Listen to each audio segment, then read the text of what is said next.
May gabi. No, may gabi eh. Happy birthday. Day, pag-picture Paano?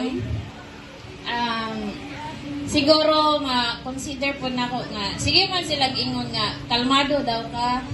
Yeah. Ako po, kanang makadungog po ko usahay nga, kalmado daw ko, siguro sa imo ko nagliwan.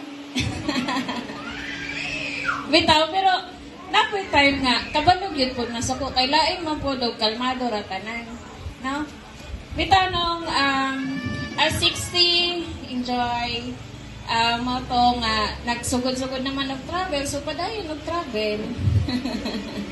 And imong mga kuan, mga messages, mga pagmay-may sa ako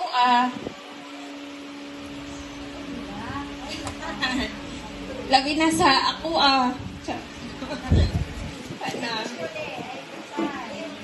basta as kamanghuran nga siguro ako makaigon ko nga grabe naman niya akong madawat ang mga istorya gikan sa maguwang hantod sa akong siguro akong isundan siya may kabuok so naay 8 kabuok na pagmaymay ang dawat na ako pero okay ra that's part of being the youngest or being sa pagkamanghod nga siguro nga kanang gusto pod sa akong mga maguwang nga mo kuan pod ko maka-experience pod ko og kinabuhi nga kanang haksay ang yahay ko nana. So nagagtan na pod nako nga inganana.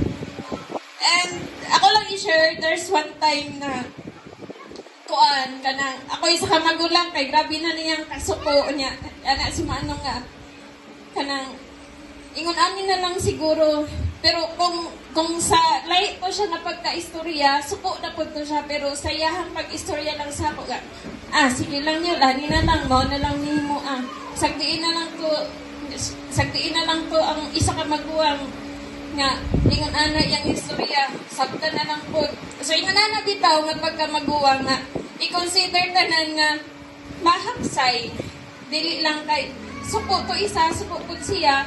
So, sakto tong giingon po ninyo kagaida nga. Kalmado yun po si Manong, pero na time nga masuko yun po ninyo. So, being sayang 60, mao po siguro na yung naka-balance sa iyahang pagka-60 o 16. No? So, mara to nung happy birthday. Nung sila kay best friend daw ta.